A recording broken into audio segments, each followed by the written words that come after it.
Jubilee Hills police station పరిధిలోని LN నగర్లో ఫిబ్రవరి 7న హత్యకు గురైన రియాల్టర్ సింగోటం రాము హత్య జరిగిన ఇంట్లో నిందితురాలు ఇమాంబి ఆమె కుమార్తె ఆధ్వర్యంలో వ్యభిచార గృహం పేకట్ట తదితర అసాంఘిక కార్యక్రమాలు జరుగుతున్నట్టు గుర్తించారు పోలీసుల నివేదిక ఆధారంగా ఇంటిని ఖాళీ చేయించి సీజ్ చేయాలని ఆదేశించిన సికింద్రాబాద్ ఆర్డీఓ ఆదేశాలతో ఇమాంబి అక్రమంగా ఉంటున్న ఇంటిని ఖాళీ చేయించి సీజ్ చేసిన జూబ్లీహిల్స్ పోలీసులు ఖైరతాబాద్ మండల సిబ్బంది.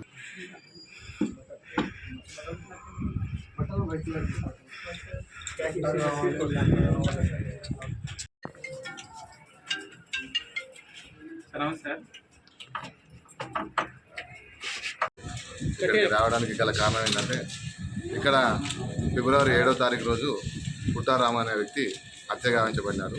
దానిలో భాగంగా క్రైమ్ నెంబర్ 138/2024లో ఇక్కడ కేసు రిజిస్టర్ చేయడం జరిగింది. దాని తర్వాత ఇక్కడ కేసు పరిశోధన చేసిన తర్వాత ముద్దాయిలందరినీ అరెస్ట్ చేయడం జరిగింది. ముద్దాయిలందరినీ అరెస్ట్ చేయడం భాగంగా ఇక్కడ ఈ ఇంట్లో నివాసం ఉండే ఇమాంబి యొక్క తన కూతురు అందరినీ కూడా రిమాండ్ చేయడం జరిగింది.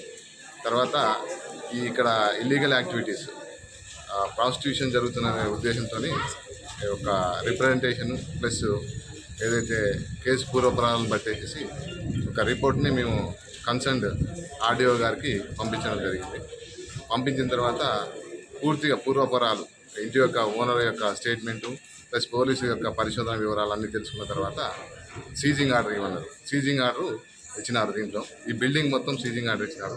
అదేవిధంగా ఇక్కడ ఉండే ఆక్యుపైయర్స్ ఎవరైతే ఉన్నారో వాళ్ళందరినీ కూడా ఖాళీ చేపించేసి సీజ్ చేయమని మన ఆర్డీఓ గారు సెక్షన్ 18 ప్రకారం పీడా యాక్ట్ ప్రకారం ఉత్తర్వులు జారీ చేస్తే మేము మా సంబంధిత రెవెన్యూ అధికారులు కలిసి వచ్చి ఈ బిల్డింగ్ని సీజ్ చేయడం జరిగింది. మరిన్ని అప్డేట్స్ కోసం మా ఛానల్ని సబ్స్క్రైబ్ చేయండి.